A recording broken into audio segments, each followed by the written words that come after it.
আমরা প্রত্যেকেই জন্মের পর প্রথমে ছোট বাচ্চা থাকি, তারপর আস্তে আস্তে আমরা বড় হয়ে উঠি। সময়ের সাথে সাথে আমাদের বয়সটাও বাড়ে। একটা নির্দিষ্ট সময় হওয়ার পর আমাদের প্রত্যেককেই বিবাহ বন্ধনে আবদ্ধ হতে হয়।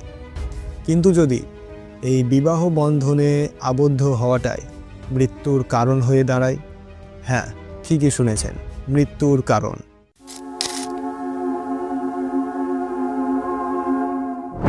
নমস্কার, আমি আকাশ। আজ আমি আপনাদেরকে যে ঘটনাটি শোনাবো সেটা আর অন্য কোথাও নয়, আমাদের ভারতবর্ষের বুকে 29 বছর বয়সী রাজা রঘুবংশীর সাথে ঘটে যাওয়া একটি মর্মান্তিক হত্যাকাণ্ডের রহস্য। কেন তার জীবনে বিয়ে করাটাই মৃত্যুর কারণ হয়ে দাঁড়ালো, সবটাই জেনে নেব সম্পূর্ণ সাদামাটা বাংলা ভাষায় এই ভিডিওতে। তো চলুন শুরু করা যাক আজকের case, Meghalaya honeymoon murder case.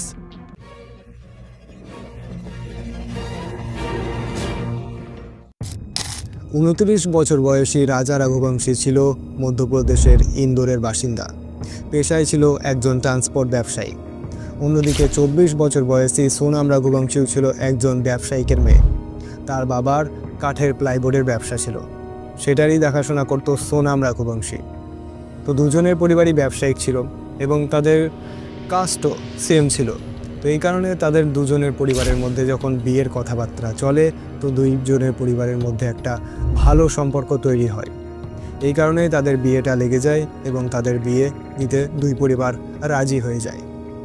সেই মতো 11 মে 2025 সোনাম রঘুবংশী ও রাজা রঘুবংশীর বিয়ে সম্পূর্ণ হয় অ্যারেঞ্জড ম্যারেজের মাধ্যমে।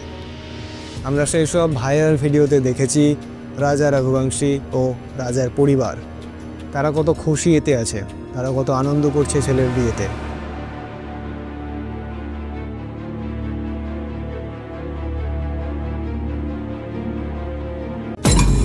কিন্তু এই আনন্দের পেছনে যে কেউ তার ছেলের জন্য মৃত্যুর ফাঁদ তৈরি করছে, সেটা তারা কখনোই ভাবেনি। কী সেই মৃত্যু ফাঁদ, সেটাই আমরা জানতে পারবো কিছুক্ষণের মধ্যে। 20 মে 2025 সব কিছু ঠিকই চলছিল। হঠাৎ করেই সোনাম রাজা রঘুবংশীকে হানিমুনে যাওয়ার জন্য জোর করতে লাগে। কিন্তু তাদের বিয়ে হওয়া কেবলমাত্র 9 দিনই হয়েছে, তাই রাজা এটাতে রাজি হয় না। কিন্তু সোনাম যখন রাজাকে বলল, আমি তো এই টিকিট কেটে ফেলেছি, হানিমুনে তো আমাদেরকে যেতে হবেই, এই কথাটা শোনার পর রাজা অবাকই হয়ে পড়ে। কারণটা বলি, রাজা যখন বিয়ের আগে সোনামের সাথে টাইম স্পেন্ড করার চেষ্টা করত, তখন সোনাম কিন্তু আসতো না। সেটা মুভি দেখতে যাওয়া হোক বা ফোনে কথা বলতে যাওয়া হোক বা কোথাও ঘুরতেই যাওয়া হোক, সোনাম কিন্তু আসতো না। সে কোনো না কোনো কাজের বাহানা দেখিয়ে রাজা রঘুবংশীকে এড়িয়ে চলত।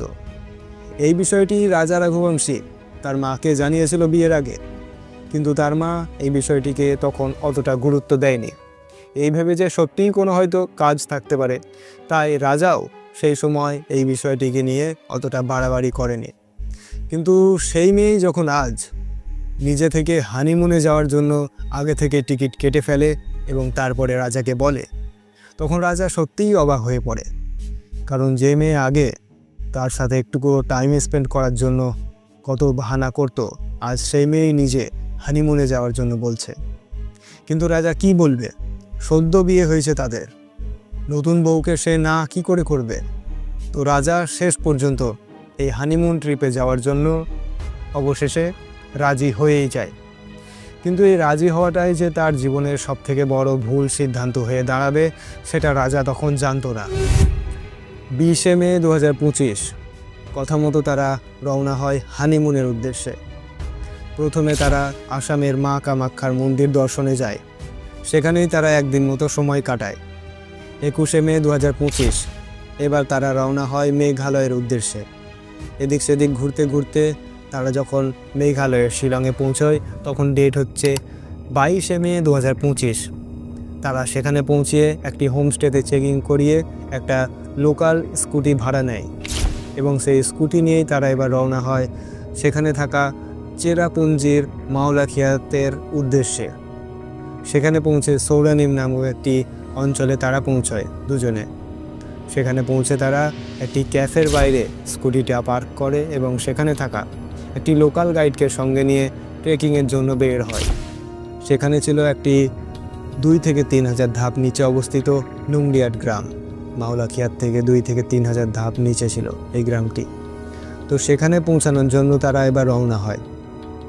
কারণ সেখানে যাওয়ার কারণটা হচ্ছে সেই নুংরিয়াট গ্রামেই ছিল ভারত বিখ্যাত লিভিং রুট ব্রিজ। এই লিভিং রুট ব্রিজ দেখার জন্যই তারা এত দূর এসেছিল। তো গাইড তাদেরকে এই ব্রিজ সহ আশেপাশের সব কিছু দেখিয়ে যখন ফিরিয়ে আনে, তারা একটা সিপারা নামক হোমস্টেতে রাতটা কাটায়। তারপরের দিন 23শে মে 2025 ভোরবেলা তারা চেক আউট করে সেই হোমস্টে থেকে। তাদেরকে গাইডের জন্য বলা হলে তারা লাগবে না বলে সেখান থেকে চলে যায়। সেদিন সোনামের একটা ইচ্ছে জাগে ওয়ে সাউডং জলপ্রপাত দেখার জন্য। সেটা ছিল এখানকার ফেমাস ওয়ে সাউডং জলপ্রপাত। তো সোনাম রাজাকে বারবার এখানে যাওয়ার জন্য জোর করতে লাগে। তো রাজা মেনে যায়। রাজা তাকে নিয়ে যাওয়ার জন্য রওনা হয় সে ওয়ে সাউডং জলপ্রপাতের দিকে। তারা পাহাড়ের ওপরে উঠতে শুরু করে। এতদূর সব ঠিকই ছিল। তাদের বাড়ির সঙ্গে অনেকবার ফোনও হয়েছে এর মধ্যে। কিছুটা এরকম, ये जंगल है, पता घोर जंगल है, एकदम खड़ी चढ़ाई है, चढ़ना मतलब उतरना भी खड़ा ही है और चढ़ना भी खड़ा ही है। तो वहाँ ऊपर देखने के लिए क्या गए? वो अंदर है, वो पहाड़ के अंदर। मना कर दी मैंने तो सुनते नहीं। हाँ अच्छा, चलो। वही तो फिर वहाँ क्या देखने पहुँच गए तुम? ये नीचे से देख लेते। झरना देखने गए थे, हाँ बड़ा वाला। हाँ नीचे से हाँ, देख नहीं तो हालत खराब हो गई मेरी तो। এতদূর সব ঠিকই ছিল। বেলা যখন 12টার পর হয়, তাদের বাড়ির লোক যখন আবার তাদের সঙ্গে কন্ট্যাক্ট করার চেষ্টা করে, কিন্তু কারোরই ফোন আর লাগে না, না রাজের না সোনামের। তো দুজনের ফোন না লাগায় তারা এবার কিছুটা হলেও দুশ্চিন্তায় পড়ে যায়। ছেলেগুলোর কিছু হলো না তো এই ভেবে। কিন্তু কেন দুজনেরই ফোন হঠাৎ করে বন্ধ হয়ে গেল সেই 23শে মে 2025-এর 12টার পর থেকে? এখানে কি কোনো গণ্ডগোল আছে তাহলে? তো চলুন সেটাই জেনে নিই এবার। বেলা গড়িয়ে রাত নেমে আসে। সোনাম কিংবা রাজের কারোরই খোঁজ তার পরের দিন থেকে পায় না।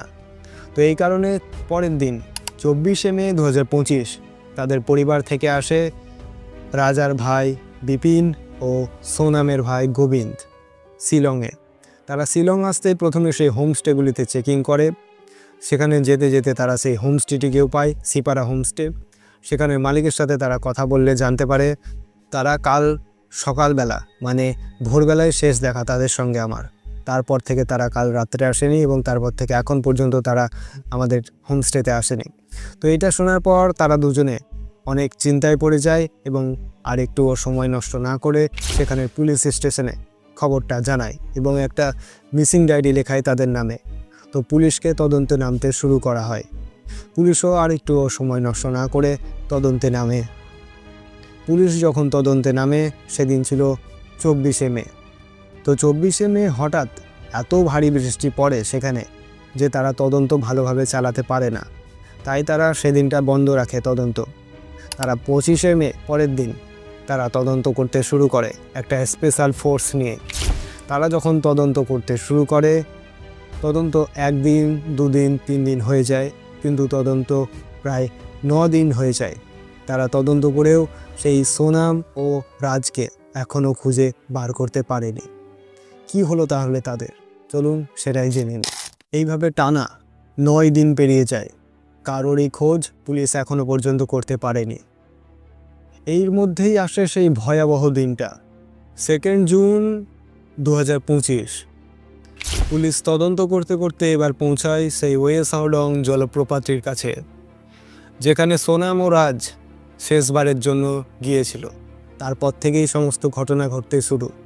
তো পুলিশ যখন সেখানে চিরুনি তল্লাশি চালায়, তো একটা পুলিশের নজর যায় একটা গভীর খাদের দিকে। সেই পুলিশটা দেখতে পায় সেই গভীর খাদের দিকে কিছু একটা কালো রঙের জিনিস পড়ে আছে বলে তার মনে হয়, কিন্তু অত উঁচু থেকে সেটা ভালোভাবে লক্ষ্য করা যাচ্ছিল না। কী জিনিস সেটা নিশ্চিত করা যাচ্ছে না অত উঁচু থেকে। তো তার কারণে তারা এবার রওনা দেয় সেই গভীর খাদের দিকে। তারা কিছুটা পথ অতিক্রম করে যখন সেই গভীর খাদে পৌঁছে যেটা দেখতে পায় সেটার আশঙ্কায় তারা প্রথমে করেছিল। তারা সেখানে কি এমন জিনিস দেখলো চলুন সেটাই জানি। পুলিশ ফোর্স সেখানে পৌঁছানোর পরই দেখতে পায় একটা পচা গলা মৃতদেহ সেখানে ভয়াবহ অবস্থায় পড়ে আছে।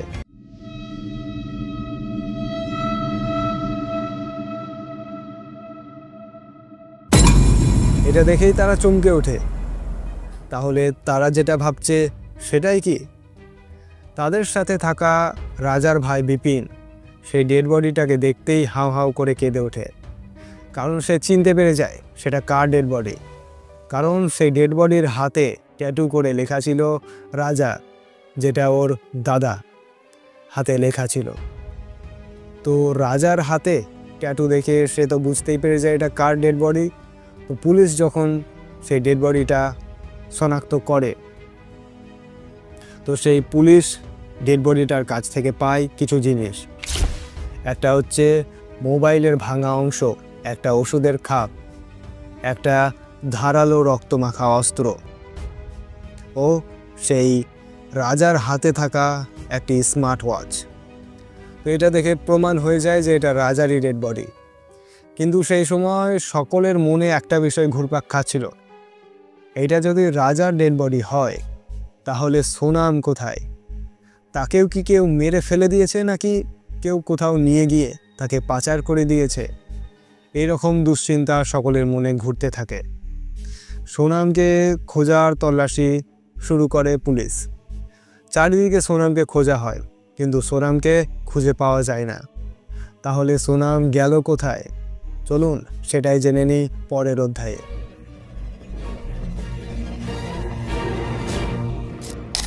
রাজার বডি পোস্টমর্টম হয়। পোস্টমর্টমে জানা যায় রাজাকে খুন করা হয়েছে। তারা প্রথমেও বুঝতে পেরেছিল যে খুন করা হয়েছে, কিন্তু পোস্টমর্টমেও এটা কনফার্ম হয়ে যায় যে খুন, এটা কোনো স্বাভাবিক মৃত্যু নয়। তো খুন করার পেছনের রহস্যটা ছিল অন্যরকম, একটা বিশেষ টেকনিকে রাজাকে মারা হয়েছে। রাজার মাথার সামনে এবং পেছনে একটা ধারালো অস্ত্র দিয়ে খুব জোরে কোপ মারা হয়েছে, যাতে রাজার মাথা একদমই ডিস্টার্বড হয়ে যায় এবং সঙ্গে সঙ্গে সে মারা যায়।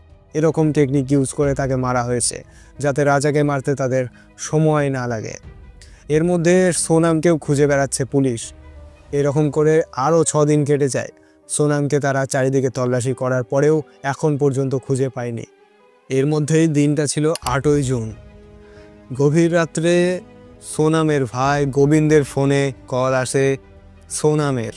হ্যাঁ, ঠিকই শুনেছেন, সোনামের। সোনাম তার ভাইকে বলছে, দাদা আমাকে বাঁচা, ওরা আমাকে মেরে ফেলবে, দাদা আমাকে বাঁচা। ব্যাস এই একটা কথা বলার পরেই সোনাম কাঁদতে লাগে।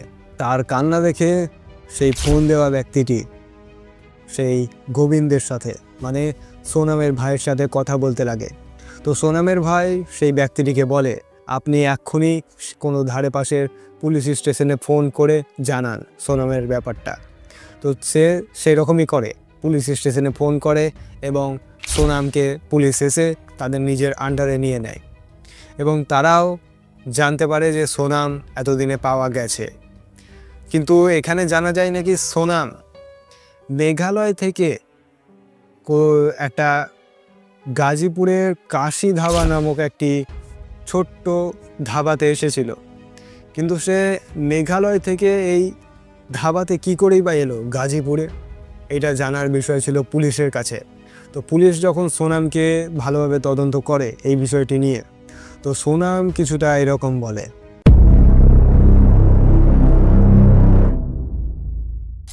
আমরা ওয়েসাউডং জলপ্রপাতে ঘুরতে গেছিলাম। সেখানে আমি এবং স্বামী 2 ছবি তুলছিলাম।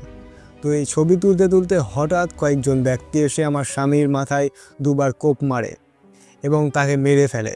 এই সব দেখেই আমি সেখানে অজ্ঞান হয়ে পড়ি। কিন্তু অজ্ঞান হওয়ার পর আমি সেই মেঘালয় থেকে এত দূর গাজীপুরে কি করে এলাম আমি সেটা নিজেও জানি না, আমার সেন্স ছিল না। এটা ছিল সোনামের মন্তব্য।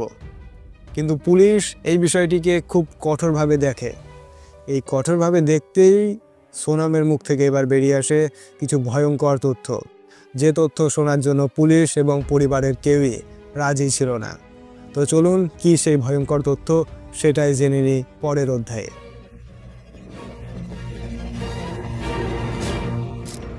পুলিশের কঠোর তল্লাশিতে জানা যায় সোনামই নাকি তার স্বামীকে খুন করিয়েছে।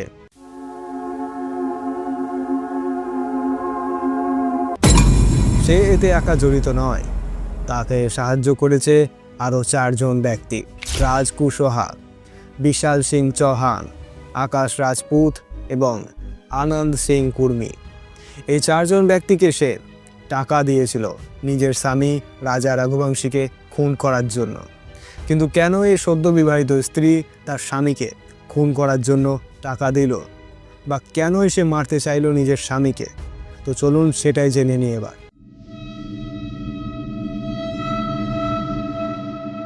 তল্লাশিতে জানা যায় সোনামের সাথে রাজ কুশওয়াহার একটা প্রেমের সম্পর্ক ছিল।